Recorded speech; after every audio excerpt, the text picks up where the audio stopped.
Yeah, between two burns. Between two burns, yeah, between two burns. Come and join the convo. Jason and Ethan here to talk, yo. Chillin' while we filling up the room with cigar smoke. Hey, between two burns. Between two burns, yeah, between two burns. This be the show that you like. We always keeping it hype. We got cigars and a mic, talking the pipe and the pint. Let's go. It's Between Two Burns. We are back. On the last podcast, we promised, like, yo, we're gonna be so diligent. We're gonna be so many episodes in your inbox. You're not even gonna believe it. And we've taken a longer gap on this one than we probably have any of the last couple. Yeah, I think we we talked about opening the cigar lounge on the last podcast episode, and one thing we didn't talk about is how busy we've been, and I think we underestimated even how busy we thought we would be. Holy shit. Yeah. Is the only way to describe it. Yeah. Listen, good problems to have. Yeah. You know, if you're a cigar lounge person, this is a great problem to have. And we're recording the pod. It's July 2nd. Yep. Most of you guys are going to hear this probably. I'm going to try to drop it on the 3rd, if not the 4th at the latest. So this will be your sitting at the pool, sitting at the beach, drinking a beer, smoking a cigar podcast to listen to. Yep. So happy 4th of July for those people who are listening to it. 250, baby. 2:50, that's right. But let's see what time it is. It's 3:45, and I half wanted to record this podcast so we could sit down for an hour. We're upstairs. It is absolutely slam packed in the lounge right now. Last night it was slammed. For those who are customers, maybe out of 10, we had our first ever. We've been open 7 weeks. Yeah. You know, everybody who's been listening has been following along with us. Had our first. We've had events already, but our first bourbon night event, we did it with Montana, who represents Michter's in our area. Got great compliments on the deal that we offered, right? It was $30 ticket. You got a 1 ounce pour of 4 different Michter's bourbons. It was their straight bourbon, their rye, sour mash, and their American whiskey, I believe. And you got the Anastasia cigar from Caldwell, which is something we'll touch on, which for us is a $24 cigar in the lounge. It was awesome value. Just awesome value. Packed the place out for the event. Had our friends with the Good Times Gang Cigar Club came, out to just enjoy the evening and sit on the patio. About 30, 35 of them were hanging out on the patio, and just an unbelievably hot and unbelievably fun night. Like, it was awesome to do, and we've had a lot of this already so far. Yeah, we were joking about it because you'd asked me if I was staying to hang out, and I was like, yeah, I'm going to hang out. I'm going to try these bourbons. I'd had all of them except for one before, and you and I ended up just busting dishes and getting drinks all night. That's what you got to do, man. You got to we got to step up and, be the grunt workers that evidently we are these days, which is good. But yeah, it was an awesome event. And, the funny thing is, somebody asked me, a couple of people have asked me, like, how's it going since you've opened? And the response has been honestly better than even anticipated. I really got to be honest. I knew we were going to be impactful on people in the community of cigars and drinks and everything like that. And we had reason to believe that, we weren't losing any customers or anything like that, which is great. And everybody's come over. So many new faces, right? Or just maybe we only saw them a couple times a year, and we see them a couple times a week. Yeah, somebody asked me the night we did, I think it was the Fuente event, how many people I knew in the store. And I've always prided myself on knowing everybody's names that walks through the door.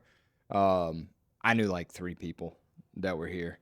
And it's funny because, we still have our regular crowd during the day. Oh, absolutely. Still know those guys. They've also got a regular crowd in the evening that you and I don't see. Yeah, oh yeah. But those guys have been coming in during the day now some, and it's just been great. But yeah, you talking about the podcast, we wanted to record this last week.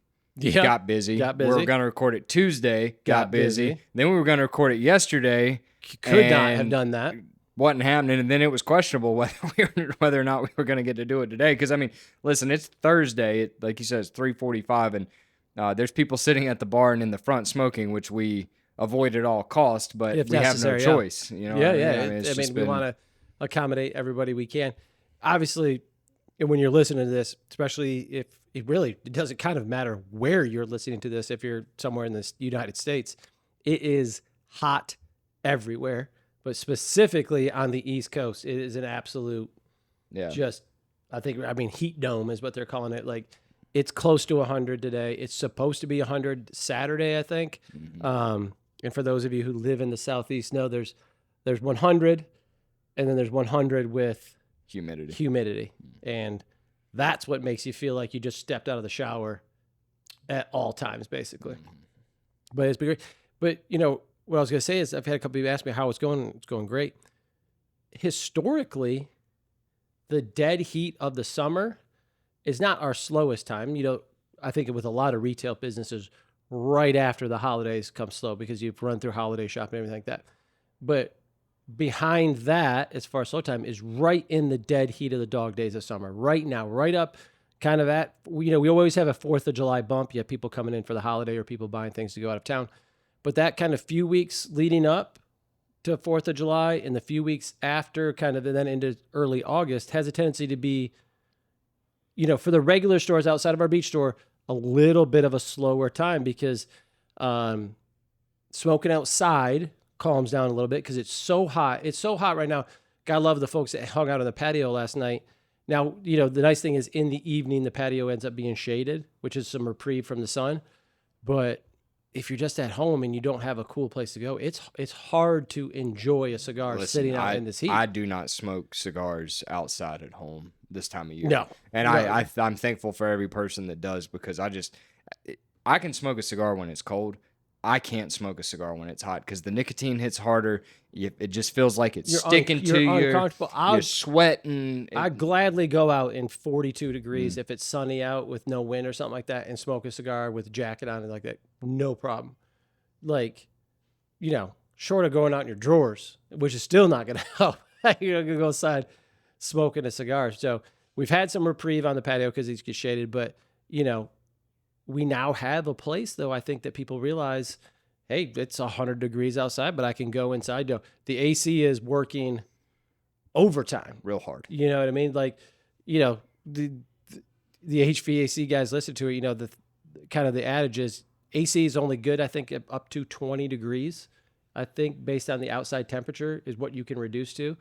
Drop in the comments if I'm wrong, but I've always kind of heard that. So, like, if it's 98, 99 degrees outside, you're going to be lucky to get something down your house or whatever it may be to 75, 76. It just can't drop that much, because of the air it's pulling from outside. So, it's been fantastic. So I'm just glad we're sitting in this room, which is only a slightly bit cooler, but at least it's not. It's not terribly humid, though. No, it's not direct sunlight. There's no direct sunlight. That's right.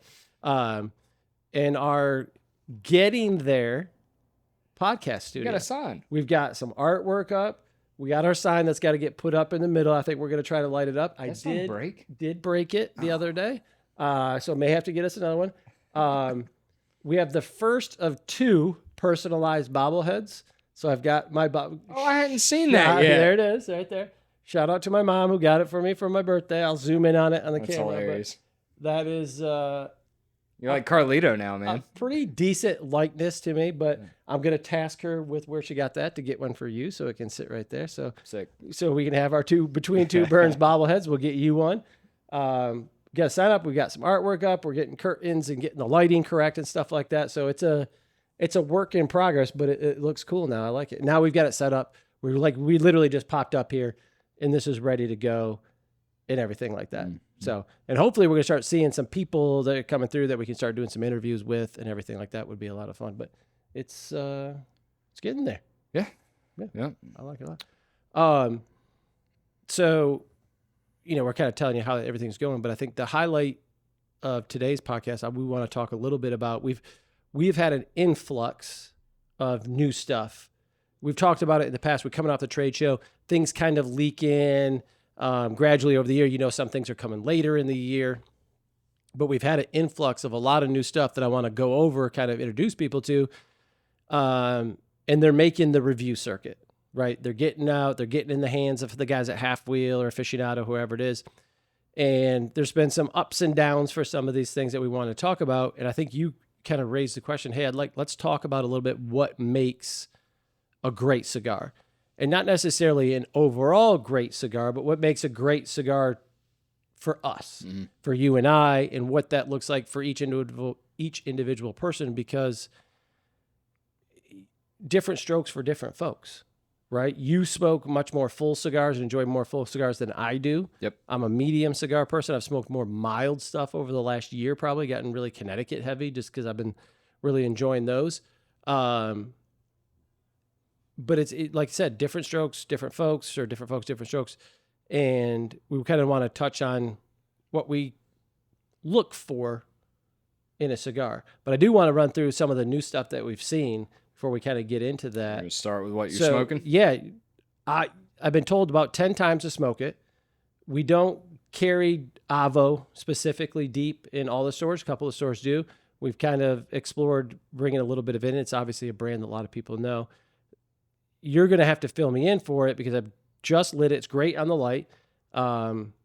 It's the new Expressivo. Is that how it is? Yep. Because I've heard somebody say expression as well, but that's not right, right? Expressivo. Expressivo. Yeah. Limited edition, or is it going to be core? Core line. Okay. Ecuadorian wrapper, Honduran binder, Honduran and Nicaraguan filler. It's a little pricey. That's my only complaint with it. I didn't realize the price of it when pre-ordered it at the show, but smoked it. Actually, I did not smoke it when I came back. I gave my samples to Austin and to Cole, the two samples that I got while I was at the show, and both of them smoked it and were like, holy shit, this thing's awesome. And they're not big Avo smokers, not because Avo's bad, but because it doesn't fit their palate, which is what we're going to get into today. But they loved it, and so next time we saw the rep, she gave me one, and I smoked it, and I thought it was great. Yeah. I thought it would be in your wheelhouse too. And then I'm going to say what I'm smoking because I want to give somebody a shout out because I know he listens to the podcast, and that is the most generous person in the cigar industry, Mr. Mike Martello. Oh, yeah. He was lucky. Oh, this is okay. Go he ahead. was lucky enough to go to the Titans of Tobacco event that Tobacconists of Greenwich put on, which, in my opinion, coolest event in the last 5 years. Coolest event I've seen. 10 certainly. years, maybe. But this is the Foundation 10th anniversary cigar that was in the sampler box. He was kind enough to send me one of each of the cigars that was in there. So, Mike, if you're listening to this and you hadn't smoked it yet, Foundation 10th Toro, real good. So that thing was 5 or 6 different. So it was 6 cigars. Yes. So the guys at the event were Carlito Fuente, Yep. Henke Kellner, Eladio Diaz, Lito Gomez, George Padron, and Nick Malillo. Yep. And so they all did their own cigar for the sampler. And they were all special sizes that had never been done before. So it was an Opus 25th in the Toro. I think they were all 6x54. Opus 25th, Foundation 10th anniversary, LFD 30th, a Henke Kellner cigar, and Eladio Diaz cigar, and then Padron? Padron Black. Is that what it was? Yeah, it's a Padron Black and a box press 6x54. So thank you again, Mike, for this. These are really expensive cigars, and we'll get into that too. You know, how much does price come into consideration when picking out this perfect cigar? Related but unrelated, but related. If you didn't see it, Ortolan event with Mr. Martello dropping September 12th. September 12th in the Greensboro store. It'll be the southeast release of it. Yep. So he's doing world release at the Cigar Den August 29th up in Jersey, and then the next event will be here.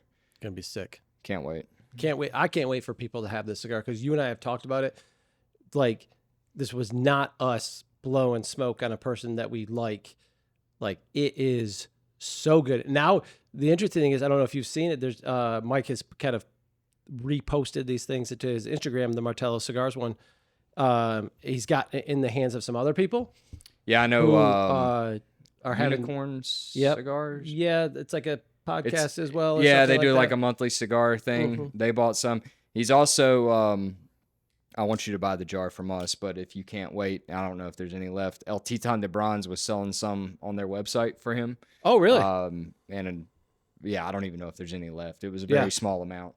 But yeah, he's going to be coming September the 12th, and so I gave one to Daniel last night because he sent me a couple more. Oh, yeah. And he hadn't smoked it, and he grabbed me at the event, and he was like, "Bro, what the hell is this?" Mhm. And I was like, "I know, man." And I told him the story behind it, which We'll have Mike on a podcast once he's down here. Oh, yeah, we'll have for a podcast in person. He can tell the story. That's not mine to tell, but it's the cigar of the year. I don't care what else I smoke. It's the best thing I've smoked this year. It was the best thing I smoked last year. I just don't count it for last year because it didn't come out last year. So I'm just glad to see other impartial parties having the same reaction as we are. I think that helps him to really, like, I think if you're a creator of anything, third party, whether it means anything or not in the grand scheme of things, that, that you can debate that. But I think as the creator of anything, third party validation, where it's not somebody, we would tell him the truth, certainly. But there's always that in your back of your mind. It's like, oh, of course they like it. They're friends and everything like that. Having others then on board being like, yo, you've got something here. Like, that's got to be a great feeling. Yeah. You know what I mean? Yeah, I have to imagine. Yeah. It absolutely is. But other new stuff, you want me to rapid fire this? Or? Yeah, we can go through some of this stuff for sure. Okay, go through the Rolodex here. Well, first and foremost, we had Tatuaje Creature in. Tatuaje Creature, big one. It's already sold out in Greensboro. There might be some still floating around the other stores. I'm not sure. Maybe. I really liked it. I thought it was really good. I know, tat guy, whatever. But it was really good. I will say it was a little bit more medium than the other two expressions of it, and I assume that has something to do with the size. The other ones were. It also probably has something to do with why I liked that one a lot. Yeah. You know what I mean? I like Tatuaje. Don't get me wrong, and everything like.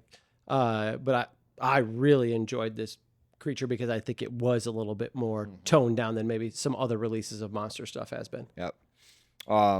Along with the Avo Expresivo, we got in the new Zeno Honduras, which, listen, when the Zeno Connecticut came out, the Zeno Nicaragua, the first thing we said is you need a Maduro version. You need a Maduro. Yeah.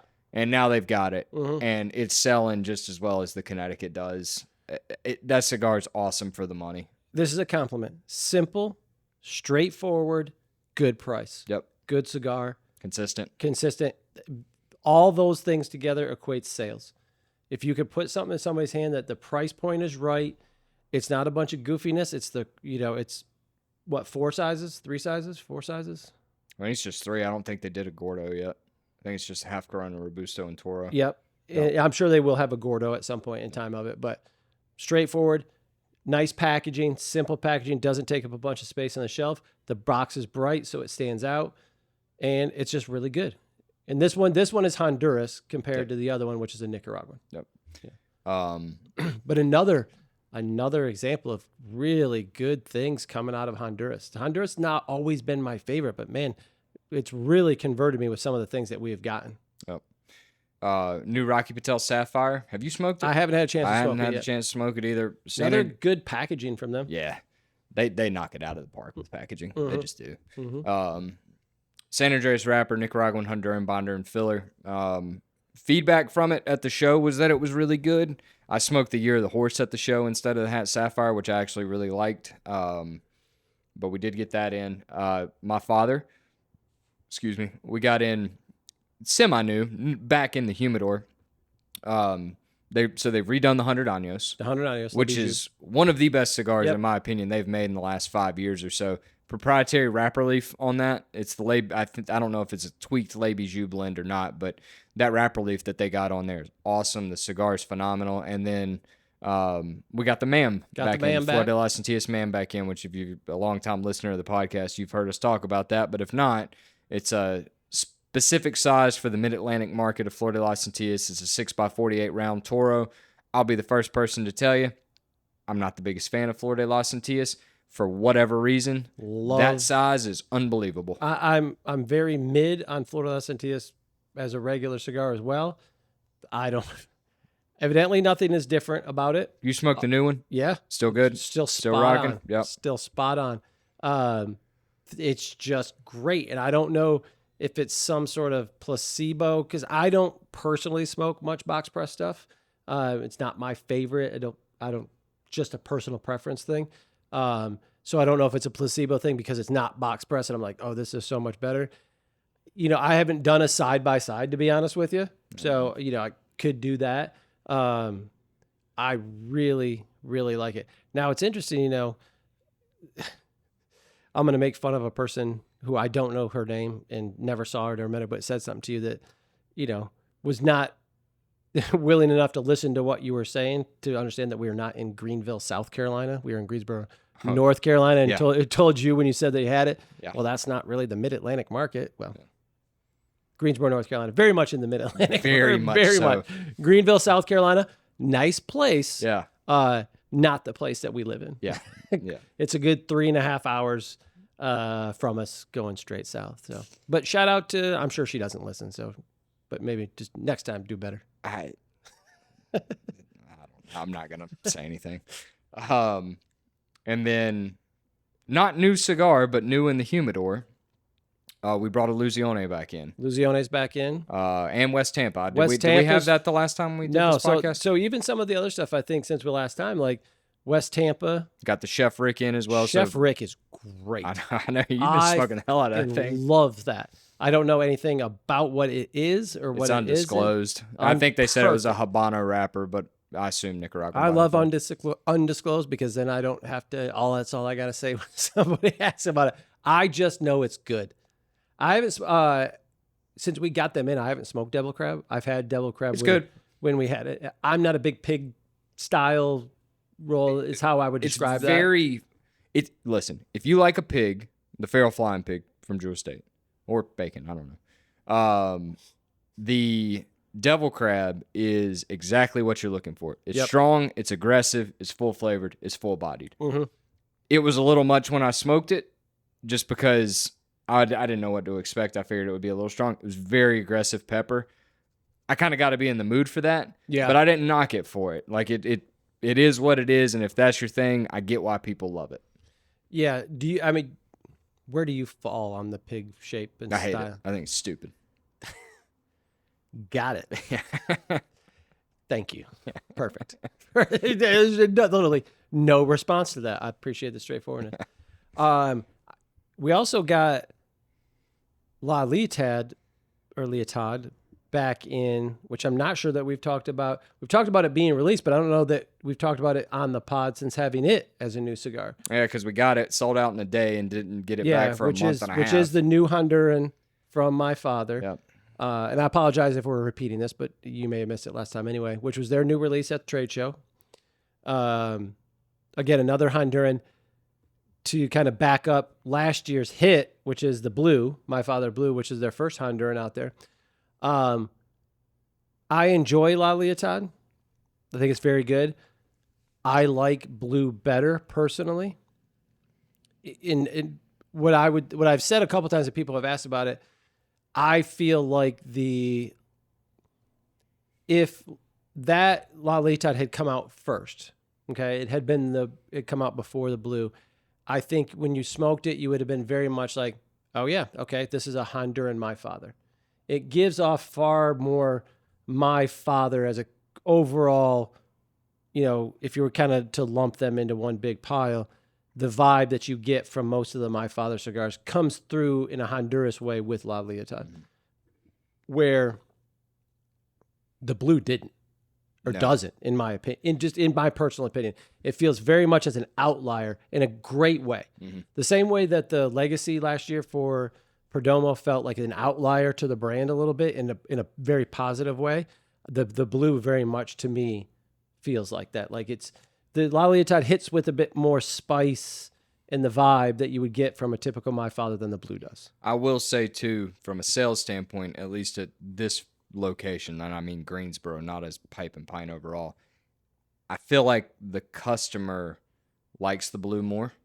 The reason I say that is because we got all that Blue back in stock, and then we got La Leotard right after that, and the Blue's already almost gone, and we've got a little bit of La Leotard on the shelf. Yeah. Now, that's not to say La Leotard's a bad cigar, because I like it more than the Blue, because I like the spice. Oh, do you? I okay, do. Gotcha. But again, we're going to talk a little bit about that here in a little bit. But the reception of it still was very good, and I still think it was a good cigar for them. Second cigar coming out of Honduras. I'm most curious to see what's going to come from Tatuaje out of Honduras for obvious reasons. Because so far the only thing we have seen is Series P. And it's stellar. Which is... It's mixed filler, and it's stellar. Awesome. Yeah. It flies off the shelf. Flies. Yeah. So, we'll see what happens, how long it's going to take for that to come out. But going back to West Tampa and Illusione. West Tampa's been awesome. So awesome that it's going in all the stores. Yep. Been great. Sometime next week, there'll be a representation at every store, including the beach store. And then Illusione, it's a passion project for me. I shouldn't say passion project. I love Illusione. Like I do too. I was looking in the humidor earlier, and the humidor, we had to get a second island. If you've never seen our humidor, we've always had one island, but we had to get a second one to make more room for stuff. So the back side of the second island has Tatuaje and Illusione on it. And if I had to pick any section of the humidor to smoke for an eternity, you would just go through that. You give me that back side of the island, I'm happy. Yep.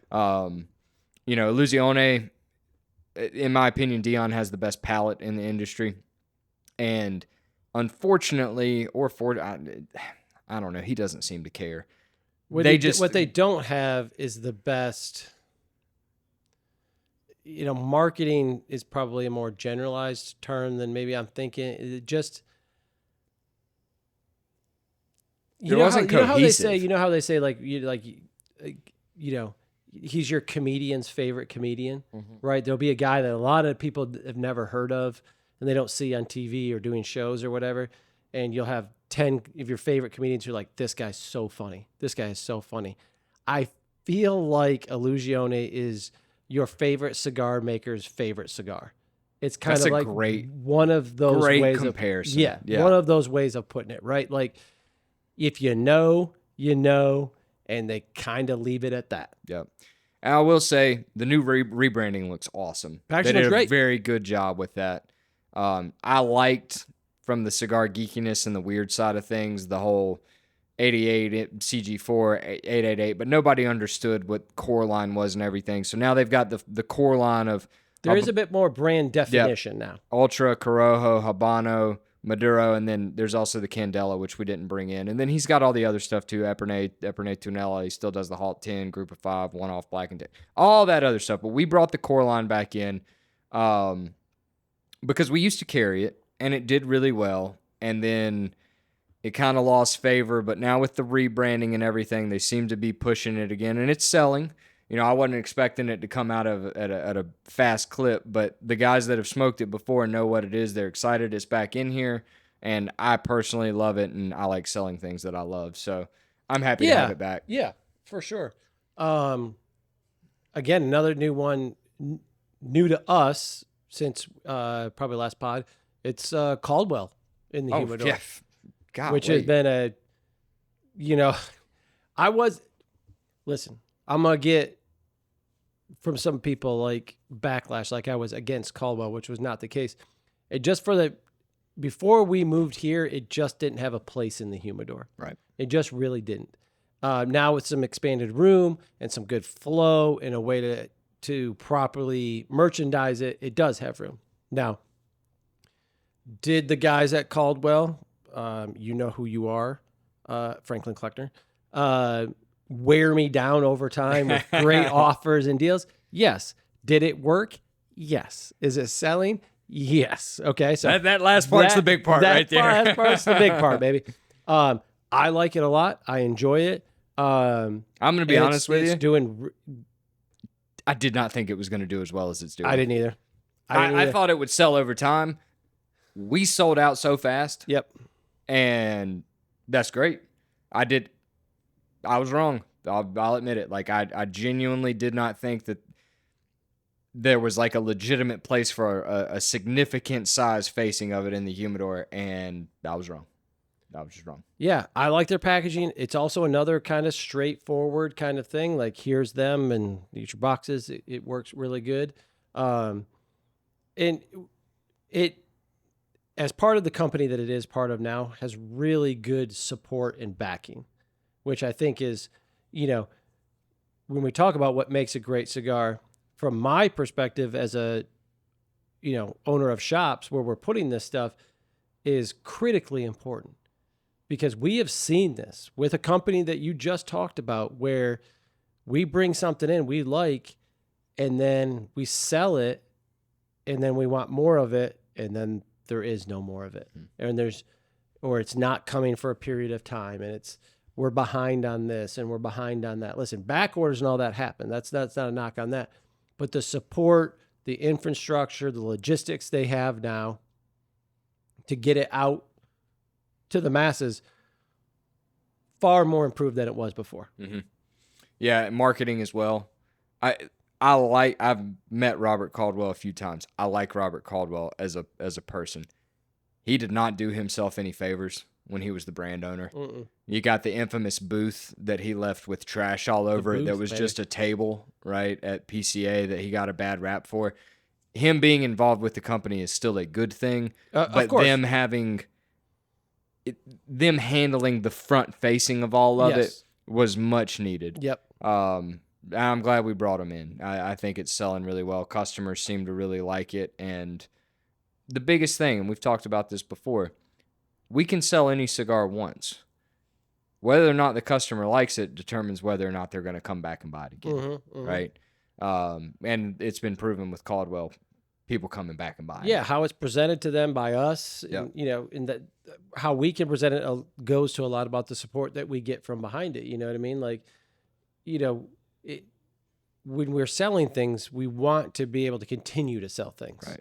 You know what I mean?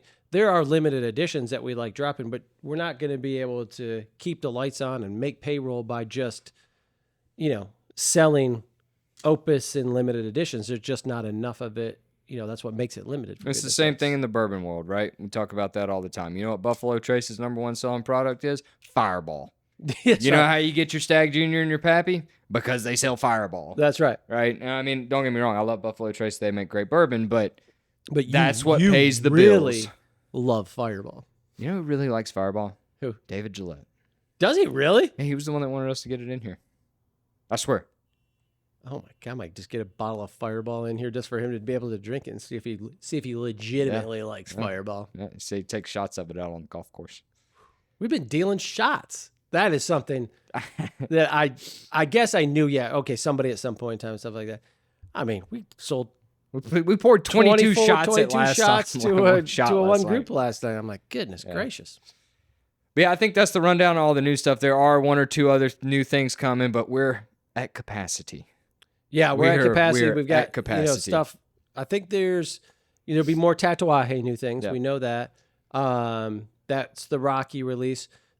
Probably the most anticipated, I think, release for the rest of the year is probably going to be Father and Son from Perdomo, which I personally am excited to try.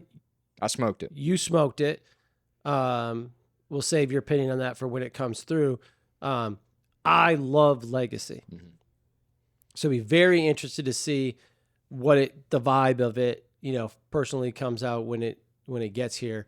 I think that's Q4, probably realistically. I think October, November. Yeah. So that'll be a holiday cigar and everything like that. So that's coming. We got the new stuff from AJ. I think we probably talked about Amar already, which is really good. Flies off the shelf, which is crazy. I think the next new, brands that we already carry, new thing that we're going to get, assuming that they're telling the truth on when it's coming, there's a big if there, is the new LFD Project Carbon Fiber. Yeah. Okay. Yep. That's the one in the 5-pack. Comes in the 5-pack. Yeah, that's super limited, but that is coming because I really do think from all the brands that we carry, pretty much everything else has come. Now, Tat 20 Black and Havana 6 may come before then, which that is spectacular. Consistency in cigars. This is another podcast topic, but I have lots of thoughts on this Tat 20 that I haven't talked to you about. Well, I mean, I think it is a little bit of for this podcast, if we're talking about what makes a great cigar, because that consistency, I know it sounds like, consistency may be my number one. Yeah. So tangential, and we can get into it a little bit more here in a bit. So the Tat 20 Black Label and the box press torpedo is the one that I got at the show, and it was the only one I got. And I smoked it after I got back, had time to rest, wanted to make sure I was good. The wrapper leaf on that cigar was 2 times darker than what's on normal Black Label. And it tasted, if Black Label Tatuaje always tasted like that, it would be my favorite cigar that Pete makes. But it doesn't. And I don't know why. I don't know if this is a special wrapper leaf. He didn't say it was. Right. But I don't know if it's a higher priming. I don't know if it's been aged longer. But it is like if you put the TAT 20 black label next to like regular black label, you would think that the 20th is a Maduro and the regular is a natural. That's how different the shade of the wrapper leaf was on it. That bothers me. Now, with that being said, is the cigar awesome and I'm excited to get it in? Yes. I actually don't know if it's a limited edition or not. I think it is, but either way, it does bother me that it's that different. That's my tangent. Yeah, I mean, listen, consistency for me is near the top, if not at the top of what, because if you find a cigar for the first time that you're like, oh my God, I love this. And then you go right to the next one and you're like, wait a minute. And then you go back for the third one, like, oh, that one's better, but not as good. Then you go back to the fourth, it's like, oh, there it is again. If you keep that roller coaster going, it's like, what do you do? It's like, I spent 12, 13, 15 bucks on it, and then I loved it, and now I've done it again. I'm like, oh, I could have got something else, but then you're back, and it's like that cocaine train of a ride. Like, you want consistency across, whether it's consistency in the flavor profile, consistency in the construction and the quality of it, whatever that may mean to you personally, but that is very much at the top of what I look for. Yeah. Shout out to one company that has fixed a consistency issue, in my opinion, that they had is Romacraft. I love the Cro-Magnon. We got Cro-Magnon back in. We did get Cro-Magnon back in. The new iteration. Yep. Last year's, I smoked one that was awesome, smoked one that wouldn't draw, smoked one that wouldn't burn, smoked another one that was awesome. Every single one of them I've smoked this year, spot on. Spot on. That's good. So that's good. I'm thankful because, like, there's nothing worse than, like, what you just said. When you love a cigar and you buy one and it ain't what it's supposed to be. We don't want to hear if somebody comes in and buys, we recommend a cigar because we had one, it was great, right? And you recommend they pick up 5 of them and they come back the next time you see them, you're like, hey, how was it? It's like 2 of them, awesome. The other 3, it didn't draw, it blew up, and it was just okay. Yep. But, but 2 of the 5, you don't want that. You want 5 of the 5. Like, issues happen, right? You're going to have that. You hope that you don't. There's some companies that are way better at it than others. It's one of the numero uno reasons that Perdomo is so popular, in my opinion, because you know what you're going to get. We've talked about this probably to nauseum, but like, that the quality and consistency is going to be there. I'm sure somebody might be listening and be like, oh man, I got Perdomo last week and it blew up on me or tunneled or whatever. We just don't find that to be the case very often, if ever. Yep. But then there's some that just like I personally, I can't remember the last time I smoked a Liga that I didn't have a problem with. Like, that is a little bit towards my own personal, like, preference on cigar. It always, I think, draws tighter than other cigars. That could be a lot to do with the tobaccos in it. I just don't care for that. It always feels like I'm struggling to smoke it and keep it lit or whatever it may be. But that's one of the big reasons I think certain companies just do it better. Yeah. They just do. Padron's probably the best example. And Fuente. There's a reason they're so big. I ain't never smoked a Padron I've had a problem with. Ever. Agreed. Yeah, Ever. agreed. Period. Agreed. No questions. I don't think I've ever smoked a Fuente I've had a problem with. Now, I don't smoke as many Fuente as I do Padron. But, I mean, there's a reason they're so good, right? But, with that being said, you want to get into this a little bit? Yeah, let's do it. Pick perfect cigars. So, give a little backstory here on why we wanted to do this podcast. So, my father, earlier this year... The company, not your dad. Yes. Came out with Don Pepin Garcia Classico 20th anniversary. What that is the 20th anniversary of the Cuban Classic. Yep. You and I both smoked it. One of the last cigars we smoked at the old shop, actually. And we both liked it. Liked it, yeah. Yep. Thought it was good. Yep. Price point on it was $22, so it's a super premium, but it was good. Half Will did a review on it. Crushed it. Okay. 84. Yeah. 84 is what they gave. The first 2/3 of the Don Pepin Garcia Classico are excellent. The profile is bold but flavorful with notes of creamy peanut butter and cedar, along with intriguing combination of red pepper and rich raisin sweetness on the retrohale. Having said that, the strength became too aggressive in the final third, enough to negatively affect the overall balance, and each cigar needed multiple corrections to stay on track. Gave it an 84. So you sent me this and said, "Hey, did you see the people absolutely raking Half Wheel in the comments?" So it's interesting because, frankly, one of my favorite things to do if I'm actually reading articles on the internet is to half-ass read the article to get the actual points of what's being said without reading, all the filler, and then go straight to the comments and see what happens. And on Half Wheel, again, not knocking them. We love their website. We use it a lot. I enjoy the stuff they do. You'll get the occasional person in the comments who's got, some pushback for certain things, no matter what it is. It was an absolute roast fest. Yeah. So the comments on that Cuban Classic, it got the My Father stands came out hard. My favorite one was someone named JB commented, 84, you clowns pull fake numbers out your ass. You get 20 different flavors before you even light the thing. Then you get 75 more while you're smoking it. I don't get 75 flavors in 6 months of cigar smoking. Shout out JB. Which he's not, this is the, we'll go personal opinion here. He's not wrong. Okay. Like everybody smokes cigars in a different way. I have, and I've told this probably a million times, but I have a tough time pulling out the uber nuanced stuff out of it. I've told you this before, like if I'm really like coffee for me, for whatever reason, hits my palate in a way that really helps me to pull out some flavor profile. So I'll get it the best there, but I have a tough time getting to raisin and peanut butter and such. Now, that's not to say that that's not happening, because I'm not a big retrohaler and don't, so I probably lose out on that. I don't get the strength that some cigars because I don't do that. You do, so you pick up more things than I don't. So I think I have a tendency to pick up the more obvious stuff that I think that most would, and then maybe you get that through the nuance. Sometimes I feel like there's some, I want it to be like that, so that's what it is. Right. Vibe, and that's not just with the guys at Half Wheel or anything like that. That you get the funniest thing I heard when it comes to cigar flavor profiles and scents. I don't know if you heard her say this yesterday, but our person who was doing the bourbon tasting said when she was smelling all the cigars in a positive way that it smelled like new tires, which I'd never heard. And about 4 people looked at her like, wait, what? Yeah. Like I never heard that as a thing.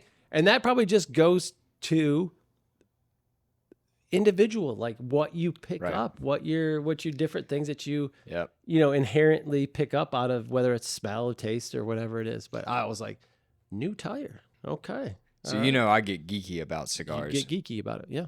But at this point, there's only one person really that I actually like have a conversation with about a cigar these days, and that is Mike. Is Martel? Yeah. Yeah, and that's half the reason we send cigars back and forth, because he's like, I got to talk to somebody about it, or I got to talk to him about it, and it's like we're on the same have page. This thing going on, like it's almost like World War I pen pals, like from each, like you guys are on opposite sides of the lines, and you've created this friendship. That's and you're sending things back.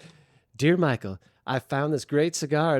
That's exactly right. I think the cedars will come out nicely. I hope you're doing well. And then you get a package back, and you're like, thank you for this package. I appreciate it. Here's something I think you'll enjoy. The funny thing is now he'll like, I'll tell him I'm sending him something, or he'll tell me he's sending him me something, and our first response to each other is "fuck you," because it's just like, come on, man. But nah, but when it comes to the geeky side of things, that's what I enjoy. But like to a customer, I don't say, hey man, this is going to taste like a s'mores, right? Like this is going to taste like roasted peanuts. This is going to have like a baker's spice, almost cinnamon note. Like I'm like, as spicy as chocolatey as coffee. All right. If you get it, you get it. If you don't, you go. Oh yeah. My favorite's always like, if we do a tasting or there's something going on and somebody asks me like, what are you getting from it? And the guy who just says smoke. it's like what I was going to say is, one of my favorite things I was ever told, I think it was Paul Palmer of Aganorsar that told me this. He was talking to me about, like how to rate a cigar or whatever. And he was like, and what's it taste like? And I was like, oh, yeah, it tastes like this. And he said, no, it tastes like tobacco. And I was like, gotcha. Perfect. Yeah. Got it. Understood. Which, and that's from the horse's mouth. As That's they right. Say. Like, yeah. It's like, yep. But so this 84, my question, or the thing that kind of spurred this and what I want to talk about with you a little bit is what legitimately makes a cigar good, right? Because obviously everybody that was pissed off really liked the cigar. And the number one thing about cigar that we'll tell people is that cigars are subjective. I also think that this is going to the cynical piece. Mm-hmm. There's probably a group of those people who may have never even smoked a cigar, but just use it as an opportunity to bag on somebody. Yeah. So there's going to be that too. So let's agreed. Yeah. But when it comes to cigars, like there are objective things that make a cigar good, and it's some of the stuff we've already talked about, right? Consistency, construction. Yep.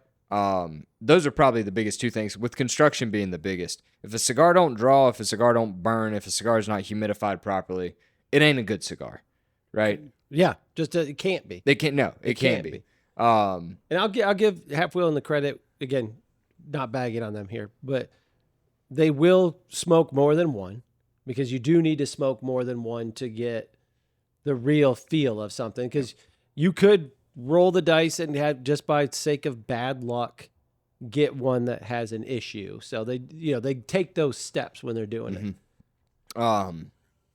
And then quality tobacco. I think that's the other objective thing. Like you can't have a good cigar that doesn't have good tobacco. No, it's impossible. It's just impossible. But that's true with everything. But yeah, the thing about it is the things that a lot of people rate a cigar on are the flavor and the strength, and that's the subjective piece of it. All right, I mean, we've already talked about it on the podcast. You like more medium stuff. I like more medium full usually. Flavor profile, strength level, whole 9 yards, right? Yeah, because that ends up dropping out of context, right? Like, correct. So when we talk about, and people ask, oh, like, what do you recommend, or when you're doing this thing? Especially, let's use the example of a first timer, okay? And they went into the humidor. They're like, hey, can we help you? You ask them, you try to help. They just don't want the help, right? I got it under control. Like, you had this was it last night? Actually? Yeah, I did. Or the other day? Yeah. And they go in there. Yeah, it was 2 days ago. Yeah, this is a great example. But let's say it's a first timer, and they go in there and they are left to their own devices, and they grab something. They like the look. Oh, that looks like a cigar. They grab a LFD DL700. Okay. If you've never smoked cigars, or very beginner smoking cigars, and you grabbed an LFD DL700, you're going to yak. Yeah. But what that's going to do is make you believe that cigar isn't good. It's not that it's not good. It doesn't fit what you're either ready for or your profile, right? So you might look at something and smoke it, and it's super full, and it's, on a scale of 1 to 10, that sucker's a 9 in strength, stuff like that. Smoke it in, like, Jace, this thing's a 95 on this point scale. And I smoke it, and I'm like, oh my God, like, it's too strong and everything like that. I'm like, that's just not good. That's not correct, though, right? It's out of context for what a person enjoys. Right. Yeah, and that was one of the things I want to talk about, was like how to pick out your perfect cigar, right? Like, and from a tobacconist perspective, retailer perspective, when someone comes in, I ask them a series of questions, especially if they're getting into it.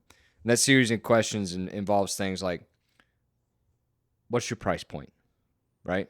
Because if you buy a $20 cigar and it doesn't live up to what you think a $20 cigar should smoke like, it's not going to be a good cigar. Correct. Right? Yeah, that will shade your opinion on it. Right. For sure.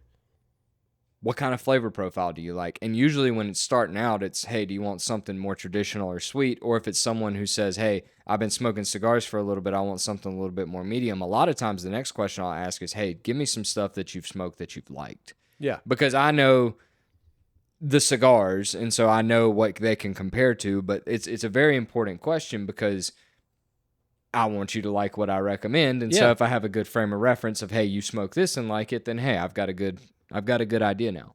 Size, very important. Size is super important to me. Super important. And that goes, we can talk about all we want, whether or not size matters. I'm just saying. According to Terrence at Aganorsa, who I love to death.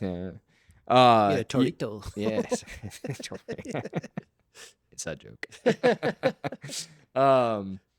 Terrence says that the big ring gauges, you don't lose the flavor from the wrapper leaf. I personally disagree with that, so we can argue about that back and forth all we want. But the point being here is, if you don't like a big ring gauge, and I recommend you smoke a Gordo, you ain't gonna like it. You're gonna think it's a bad cigar. Yeah. Right? Same thing if you want something that's gonna last an hour and a half, and I recommend a Robusto, which I wouldn't do, but hypothetically, and that Robusto lasts you 45 minutes, you ain't gonna like that cigar. You're gonna come back in and you say, it burned too quick. Like, I don't want to do it again. It burned too quick. Yep. And even if I say, hey, why don't you try the next size up? Doesn't matter at that point. It just does not matter at that point. And that's why, I'll say this too, like, it's different from a retailer perspective, whether or not I'm dealing with a customer that is a new smoker or a seasoned smoker. Sure. Because just like with wine and beer and bourbon, once you have an idea of what you like, now we can start kind of following manufacturers, growing regions, whole nine yards. Like, if someone comes in and says, I like Nicaraguan tobacco and I like San Andreas Maduro, I'm like, that's perfect. Yeah, now we're starting to narrow this down. Yeah, we're on a lane. bit. Yeah, because if a person came in and their only experience was with Dominican cigars, and then, somebody was making an uneducated recommendation and it was jumped into a pepper bomb Nicaraguan, like, I think you would be, that doesn't say you wouldn't like it, but that first time smoking that, you're going to be caught off guard if all you've ever smoked really is Dominicans, right? Like, you're going to be like, what in the, is this thing spoiled? What's going on? Why does it taste like I licked a pepper block? Why is it so spicy? And that actually happened to me the other night. I had a gentleman come in who was here with his dad, and he walked in the humidor and he said, I want something full and bold and strong. Got it. If you say that, I'm going to give you a Nicaraguan Maduro cigar. That's just what I'm doing, right? Yeah, why listen, you asked for it. Yeah. This is what you're going to get. This is what you said you want. If Yeah. you came to the bar and you said, I want, this 125 proof bourbon or whatever it is, like, all right, there it is. Yeah. Now, the one interesting thing he said to me is, I don't smoke cigars very often. Smoky. So, normally if someone says I want something full and strong and in your face, I'm going New World Decenio or something like that, something really strong. With this guy, I actually went Perdomo 20 Maduro. Something that was still going to be strong, but wasn't going to kill him, Yeah, right? backed off of the other. He came back inside. He said, listen, man, that cigar was awesome, but it kicked my ass. Boo. And he was like, I want something else Maduro, but that's not going to be as strong. And I was like, okay, well, I didn't say this, but I was like, that's where we probably should have started. But you gave me one direction, and that's the direction I went with. You put some context and some parameters about what you wanted. And we don't want to, listen, you come in and ask for something very specific. It's our job to give you that something very specific. Correct. Yeah. And so I gave him a double Chateau Maduro. He came back in and he was like, I loved it. He was like, it was perfect. That's that Dominican Nicaraguan difference right there. And so those are the things that come into play. But like, if anybody's listening, if you're listening to this, you're probably kind of geeky about cigars. So you've got a good idea about what you like. But if I can give anybody advice when you're trying to figure out what you like, figure out what country you like, then figure out what manufacturer you like, and then go from there, right? Yeah, because we don't have to keep you in that manufacturer, but we know what that manufacturer does well and that what you like about that. And then we can make some other recommendations about some other people who like fit that lane. Correct. You know what I mean? If you want to stay, go ahead. Stuff that you enjoy. Right. Yeah. Well, and what I was going to say is, and a lot of these manufacturers make a lot of cigars for other people. Correct. Right? So if someone comes in and says, I like my father, but I want something different, I recommend them Tatuaje. For sure. If someone comes in and says, I want AJ, but I want something different, honestly, now that we've got it, probably going to go Illusione in the Habano, right, that AJ makes for him. If someone says, I want Padron, normally I go Perdomo. Or I want Padron, but I want something different. I normally go Perdomo because they're kind of similar. They're not the same, but they're similar. No. But these questions are really important because they give us parameters to put you in the right things so that you don't have a bad experience. Because at this point, all of us have had a bad experience smoking a cigar, and it ain't fun. No, and listen, a lot more customers too are enjoying these cigars with us now because we have this expanded lounge, the patio, the bar, and all that. So you're going to get some real-time, real-world feedback, right? Where that didn't happen as often.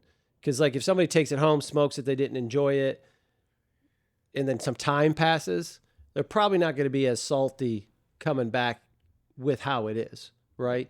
Versus like if you put them something wrong, they're smoking 20 feet from you in a chair, and they're staring right at you, and they're looking at you like, this thing fucking sucks, man. What did you do to me? You know, that kind of thing. Like there's some instant feedback that you're going to get, and you know it. So it's just one thing.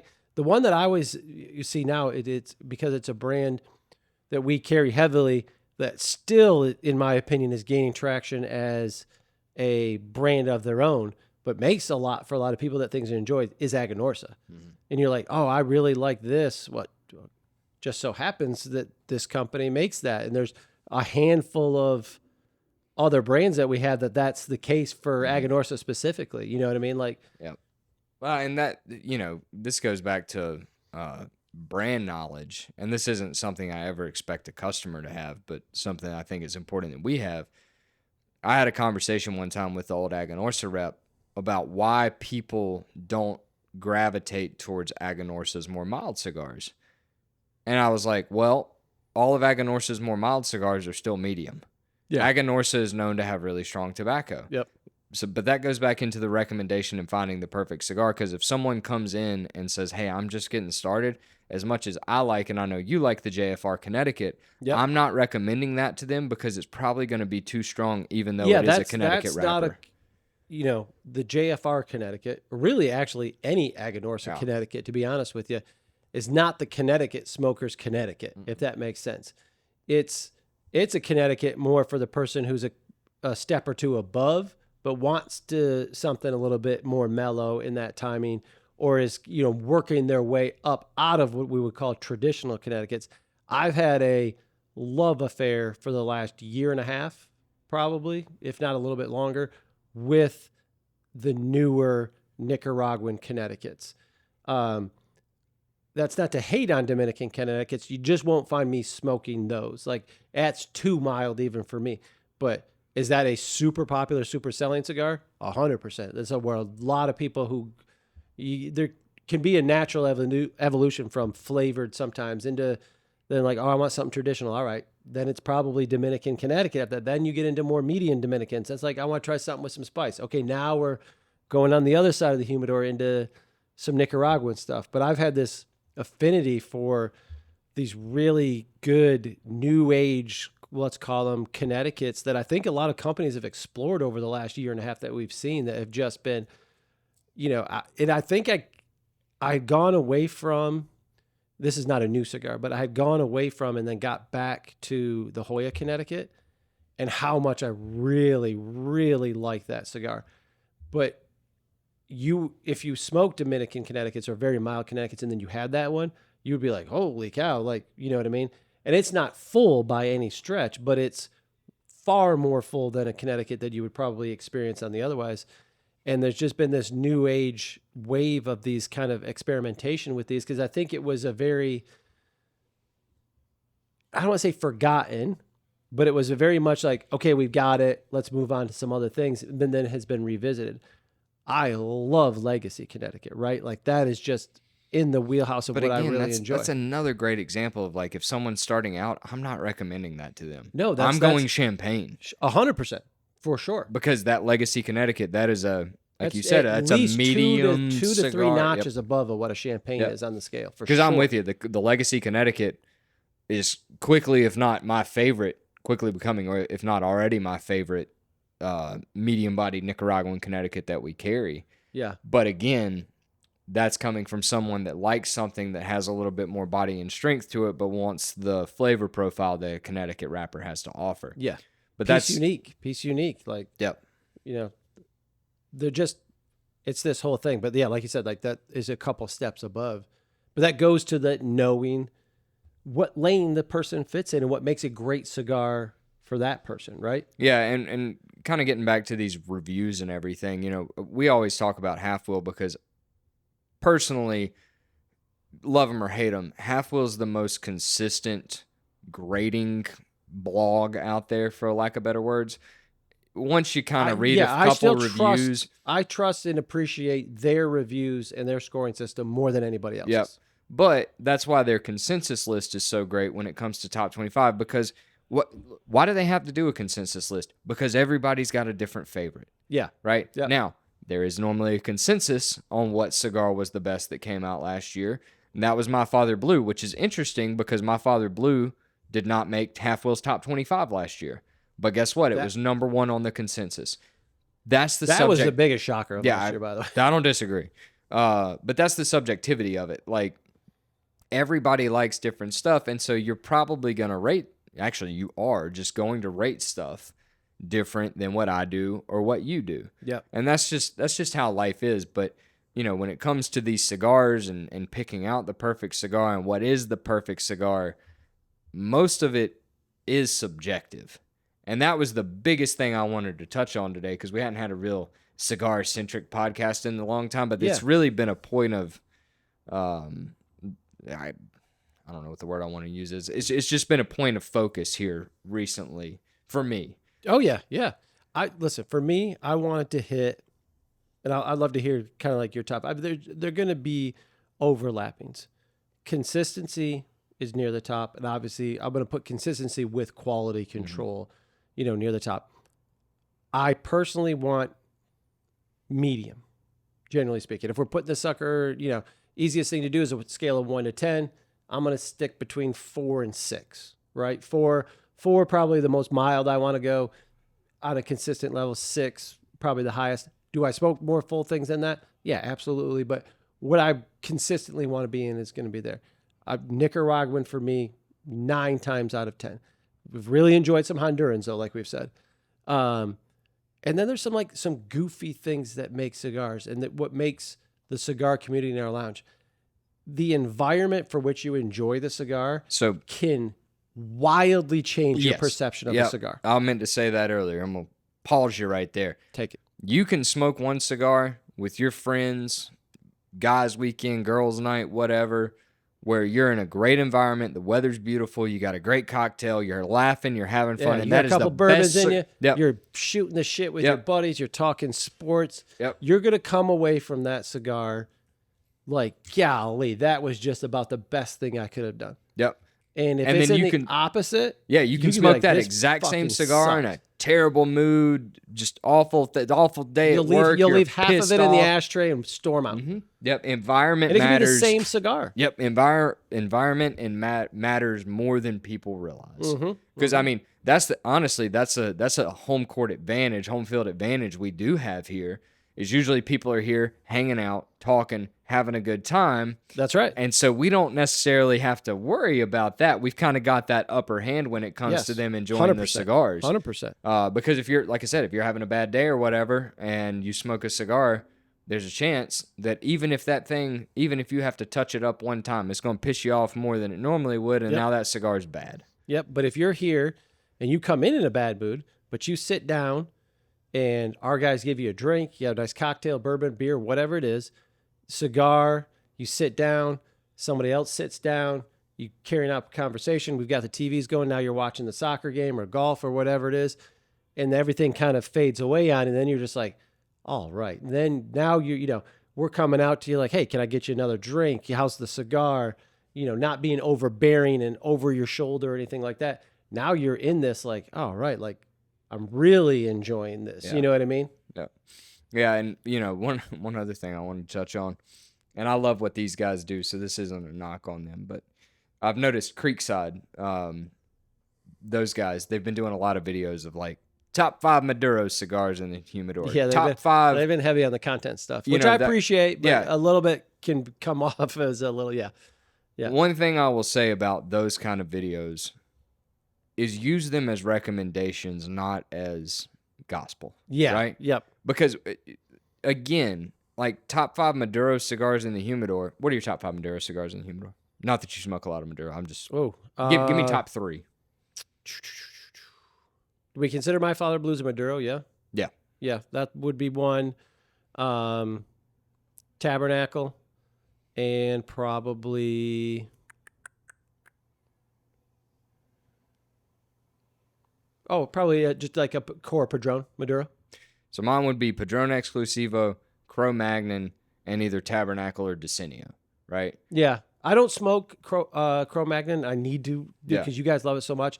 I love their mild stuff so much that I have a tendency to grab that more often, but I do need to venture into that. The point I'm trying to make, though, is that we are at the same place, have access to the same humidor, and have a different top three. You and I have access to all the exact same things. Correct. And if we were hanging out downstairs and I said, go in and grab me your 5 favorite best cigars, what you think are the 5 best cigars of the humidor, don't show them to me. Come out, hold them in. And I'm going to go in right after you. And I'm going to grab what I think are the 5 best cigars in the humidor. The odds are we would have one that would overlap. Yep. And that, honestly, knowing us is probably the Perdomo legacy. And that's exactly what I was going to say. We'd pick different wrapper leaves. We leaves. would pick different wrapper leaves. Mm-hmm. You probably, that's interesting. I would almost certainly pick the Connecticut. I would pick the Natural Shade. Girl. That's what I thought you would say. Mm-hmm. And I love that one too. Yep. There would be part of me would grab both, to be honest with you. But just out of posterity, I would probably only grab one just to make it even. But yeah, that would be the one that we would overlap because of what you like compared to what I like. And we would only overlap on one probably in a very tight humidor. Mm-hmm. We don't carry everything. Right? It's not as if there's 10,000 different ones to choose from, and we would still choose pretty close to 5 different ones. Yep. And so that was the point with all of this. Like the Creekside stuff, like I said, I love what they're doing. I'm not knocking them for the videos. Don't fall for the clickbaity stuff, for lack of better words, right? Yeah, use it as a recommendation. Use it as a recommendation. Yeah. They're great videos for that. Yeah. Great videos for that. But if someone says, hey, this is the best Maduro in the humidor, it is their best Maduro. And because they're like us, they don't carry everything. I've seen their humidor. Correct. Like they're heavy tight, boutique. They carry a lot of stuff we don't carry. Very tight humidor. Yep. And you're gonna, you can drop in the comment, tell us your 5 favorite cigars. I would love to hear it. You're gonna come up with a lot of things that we don't carry or things that we've talked about bringing in. You know what I mean? I'm sure some people would have said, I love this West Tampa before we had West Tampa, in which might agree with. You know what I mean? Like. We've talked about HDA. There's a lot of people who love that, and Domain and stuff that we don't carry. There's just a lot of stuff out there. The more important thing is what you do with it and how you enjoy it is going to really more shape, because listen, you're going to smoke a cigar and you could be in a lounge with a bunch of people, smoke that cigar, love it. And, some dude across the way from you is going to tell you it's trash. Yeah, because they don't absolutely. Like it. Like, oh, why do you smoke that? That's terrible. Well, and it's like I was thinking about, we do a newsletter, and I reviewed the most recent Supreme Leaf, not the International, but the 109 Cuban Head Bellicoso in it. I thought that was the best size of Supreme Leaf banger that's ever been done. There were a lot of people that disagreed with me. There were a lot of people that didn't like it because it was too strong, and I don't take any offense to that. Because it's subjective. Yeah. Too strong for one person is not strong enough for the next. Correct. Like there's a great customer who I'm thinking of right now that only wants things that absolutely kick you in the face. Yeah. And will not smoke anything else if it's not strong enough. Yep. He wouldn't have liked that cigar. Yeah. That's fine. Like I do not take offense to that whatsoever at all. But again, that gets back to like everybody's got their own perfect cigar. You've just got to figure out how to pick it out. Yeah, and how to shape it. How to shape it, what it looks like, and oh boy, somebody's mad out there. A little road rage going outside. That other horn stuck. It's still going.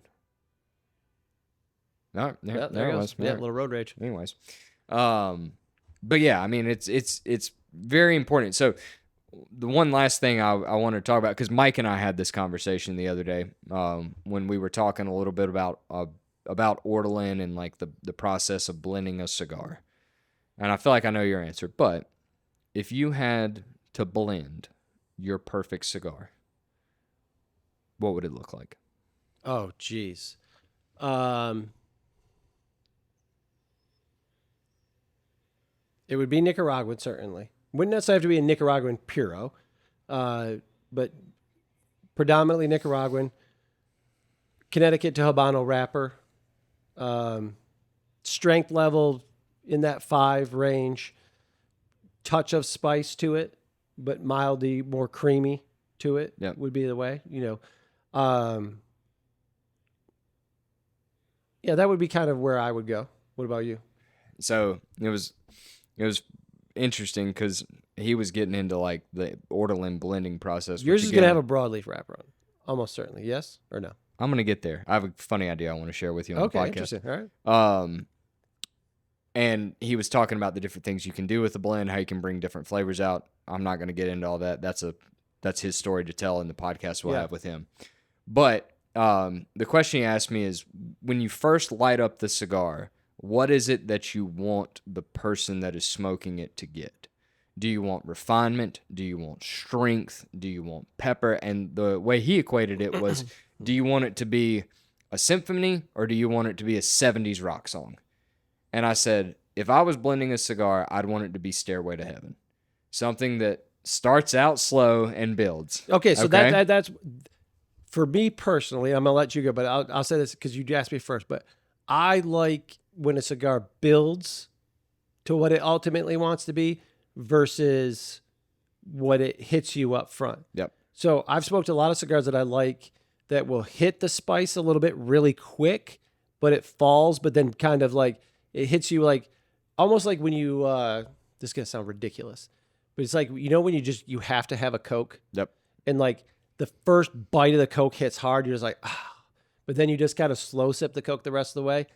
That's kind of how I like it. Like I want a little bit of pop up front, but then I want it to build kind of going back the rest of the way. And I'm the same way. I want the cigar to grab my attention when I first light it up, but I want that.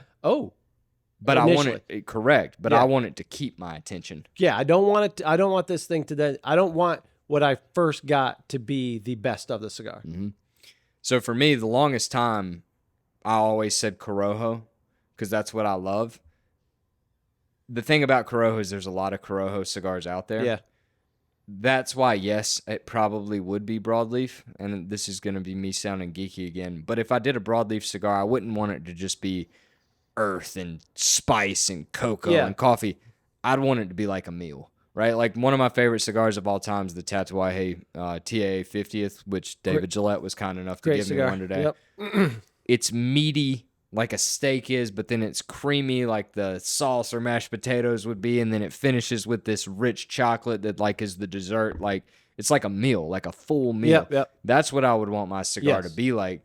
And so my idea that I had, I don't know that it's feasible, and I can't believe I'm going to give this man credit, but I got the idea from Steve Saka. We were talking about doing a 30th anniversary Pipe and Pint cigar, and Mike's trying to convince me to convince you to go down to El Teton to blend a cigar down there. Right, yeah. And I said, man, it would be awesome if we could do a split box where we did, so Steve Saka just did the Year of the Possers, which had 2 different blends in it, one for the wife and one for the husband. It'd be awesome if we could go down and do a Jason and Ethan Pipe and Pint 30th anniversary cigar where your cigar is the Connecticut wrapper, my cigar is the Connecticut broadleaf wrapper. They're blended the way that we like them, and you get one of each. Because I was talking to him, and I was like, quickest sale ever made right there. Yeah, done. Done. Because I was talking to him, I was like, it's tough because when you're down at El Teton, they've got minimum buys, rightfully so. So it's a lot of cigars. And it's like, he asked me, he was like, what would your customer base like? And I was like, most of our customer base is Nicaraguan. They like a little bit more medium full. They want something that's going to be a little bit more spicy. But with that being said, the guy that owns the company, you, like something a little bit more mild, wants something a little bit more mild, medium, a little bit more creamy and everything. I was like, it'd be awesome to do a split box where we had 2 different blends, one lighter, one darker. I don't know if that's feasible, but I thought it was a great idea. It's a great idea. It's a great idea. Great idea. Yeah. I lost my train of thought. What were we just talking about before you said that? I don't know. I was talking about steak and cake. I think just... I'll finish that, but then I remember now what I was going to ask you. That is the thing for me, is I'm with you on the nuance in the build of it. Like, I don't want it to hit me with spice, and certainly, like, that's the only spice I get. If I want spice, I do want a consistency of spice through the whole thing, right? It's, but I don't want that to fall off. I like it when you get that pop, it builds back up to where that was, maybe halfway through, and then finishes strong. I hate it when a cigar finishes the last half weak compared to what it started out as. I would certainly almost rather it do the opposite, right? I'd rather it finish strong, in it, not in strength-wise, but in its profile, than I would it to go in the opposite direction. Even though it's probably the exact same, I would rather build to it than it fall off. Yeah. Right? So the question I was going to ask you, when it comes to cigars, when you're looking and everything like that, where does the look of the cigar fall for you? The actual visual look of it. So I much more care about how the wrapper leaf looks than I do the box presentation. And that's more what I'm talking about. If that's what you're asking. Like, I think I think sometimes when you look at like a wrapper that's very toothy, right? Like we call it, like, I think that can be off-putting to people. Like it almost looks like it's bad. Yeah. We've had some cigars in the past where like the wrapper just looks like it's all over the place, but then just burns awesome and everything like that and is great. It's not as important to me on that list of things as what the quality and the construction of it is. Because if it looks like shit but burns awesome, it doesn't bother me as much as if it looked pretty but burned terribly. So I'm about 50-50 with you on it. I agree with what you're saying, but for me, if it's a new cigar from a brand that I've never tried before, okay, and I have no previous knowledge of them, have never smoked one. If the wrapper leaf looks ugly, I'm less inclined to smoke it. Yeah. If it's if I know it's Aganorsa Corojo and it's got some water spots or sunspots or is super toothy, I could care less. Yeah. But because I know what I'm getting. Your expectations already been fulfilled. I know what I'm getting. Yeah. Same thing with AJ. Like some of AJ's Maduros are super toothy, super rough and gritty, rugged looking, like gritty. Paper. Yep. I know what that's going to taste like, so I have no problem with that. But if it's a new brand that I've never heard of, especially coming out of a factory that I've never had something from, much more inclined to say, hey, that's an ugly cigar. I don't know how that's going to taste. Yeah. Where do you put, this is going to be like when a customer does this kind of thing, the actual like scent of a cigar. Because it does like how often, I mean, we had a guy at the event. We were getting, we did it with Caldwell in our bourbon event. So it was a buy X, get another one free, the kind of thing. And Cole was giving the guy a free cigar. He's like, can I smell them? And I said, well, they're in cellophane. Like, but sure. You know what I mean? And literally smelled the cellophane, which we all know is getting you 0. So you're talking about the actual smell of the cigar. Yeah, the actual smell of the cigar out of the box. The stinkier, the better. Correct, yeah. Yeah, the stinkier, the better. Which I don't know that the average consumer would necessarily think that that's a good thing. No. Listen, we're all trained that if we smell shit, it's shit. That's right. Right? Yeah. If I smell a cigar that smells like shit, you know you're getting. I'm here for it. Yeah. This is not if it walks like a duck, talks like a duck, it's a duck type of thing. It can be completely different. Yeah. Yeah, but he smelled it through cellophane and he said, yeah, that's the one. And I was like, right. Okay, cool, man. That's yours. Right Take it. Right on. You know, there's so many people smell it through the cellophane. You can't even get, I mean, maybe a little bit, but even on the heavy flavored stuffs that are in cello, you can't even get. I think about the only thing you can smell is the acid. And that's because the tobacco in the box is that's cellophane. That's from the scent of the actual like tobacco that's filling the box for presentation wise that you're getting. You're not actually getting.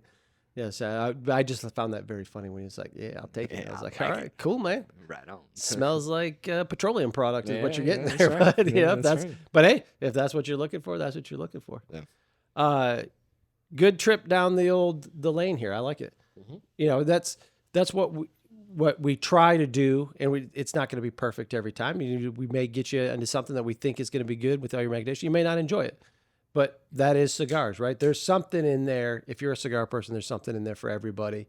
And it's not a one size fits all. Literally not a one size fits all, right? Yeah. I don't care for anything, generally speaking, over 56. Ring gauge is kind of, I will smoke them, especially if it's samples and somebody's asking. But if I'm going in there, like, I'm just not going to grab something like that. I like smaller ring gauge stuff. I like Lanceros a lot. Mm-hmm. Like, we've got more Lanceros in. This is just by our humidor. I think everybody, you may be listening, Lanceros is a very, very finicky thing, right? You either love it or you hate it. They don't fly off the shelves by any stretch of the imagination. But the ones that we've carried the last month have flown off. The Caldwell stuff, the West Tampa ones that we had in, I really enjoy a Lancero. But I think, there's a lot of people get turned off by them because there's this, I was talking about it with somebody in the humidor the other day. When it comes to big ring gauge and small ring gauge, it's probably not all of the reason, but there is certainly, I think, with the big ring gauge stuff, a perception of value to it, where it's like, look how much more tobacco I'm getting for the price versus, because you might find something in there, a Lunatic from Aganorsa that's, a 60 plus ring gauge size cigar, that's the same price as a Lancero. And there's that, if not cheaper a lot of times. And there's that perception of value. And it's not that one is better than the other, but you know what I mean? I wouldn't use that as a barometer when you're purchasing something. Yeah, no, it's a great example because Lanceros and Torpedoes, Salamones, those specialty size cigars. Like, I love Salamone size. Yeah, but they're also the hardest to roll. Yeah. So only the best torciadors can roll them and make them and bunch them and everything. I just threw out the Spanish. Good Lord, you're thinking, hola. Throwing out the lingo, bro.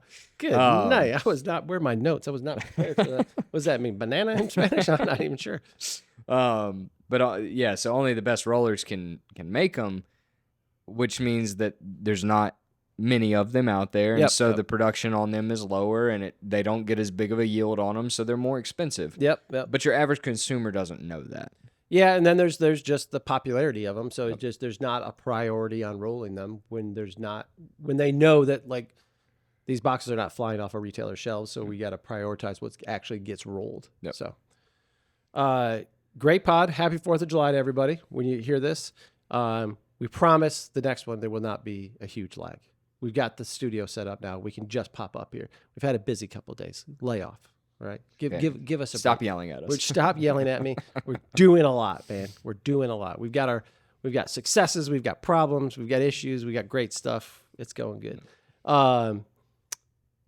We've got some events coming up. We got end of July. So if you're a customer and you're in the Greensboro area or any of our shops, end of July, we've got our guys from West Tampa and Illusion coming to do an event. We got some live music that night. We're going to try to plan another bourbon tasting of some sort, maybe for next month or the month after. We've got our baseball game coming up. We made the determination yesterday that we are going to do an Oktoberfest, which is going to be massive. We'll talk about more about that as the podcasts go. What else we got going on? Ortolan event, September 12th. Shout out Mike Martello. Shout out Ortolan. You're going to want to be here for that because there's very few times that you get to be part of something as cool as it is of a new boutique cigar, as good as this one is, to be around the person who's done it, talk to them about why he did it, how he did it, and share that excitement with them to something that, listen, there's not going to be a whole lot of ways to get your hands on this cigar, and you're going to want to smoke the cigar. You just are. It's awesome. Yep. But it looks awesome. Yep. And I mean, the packaging is fantastic. He went above and beyond on it.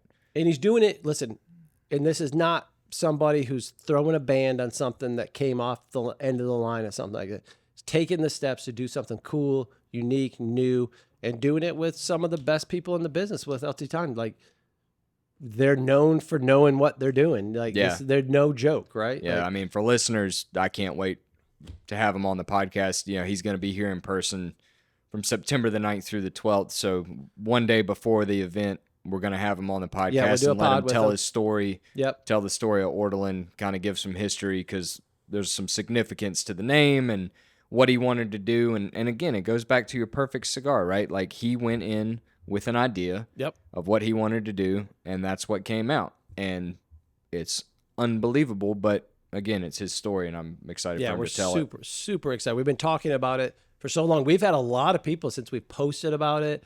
Like, when can I get it? Well, how do I get hands on this new? I saw you guys do this. Like, you're gonna have to wait. Like, trust us when you tell it's worth it. I got customers that know I'm friends with Mike. They're like, "Hey man, you got any Ortolan?" I'm like, "No, they're mine." Yeah, I was gonna say, do I? Yes. Can you have it? No. Yeah, that's right. Yeah, so it's gonna be awesome. We got plenty more events coming up. Follow our social media. We'll be back on the pod sooner than later, I promise. We've got some cool ideas about some new pod topics that I think we're still looking for a model that's willing to wear a green suit, by the way. If anybody wants to do it. If you're out there and you're listening, you're willing to come to the Greensboro store and you're willing to wear a green full bodysuit green man and hold some fake leaves, shout us in the comments and we will get you a couple free sticks, a beer that you can enjoy with us. You're just gonna have to stand here and look like a fool, but we will cover your face for you if you would like. That's right. Yeah, perfect. All right, appreciate it, buddy. Yes, Good sir. pod as always. We'll see y'all in the next one. Peace. Yeah, between two burns, yeah, between two burns. Come and join the convo. Jason and Ethan here to talk, yo. Chillin' while we filling up the room with cigar smoke. Hey, between two burns, yeah, between two burns. This be the show that you like. We always keeping it hype. We got cigars and a mic, talking the pipe and the pint. Let's go.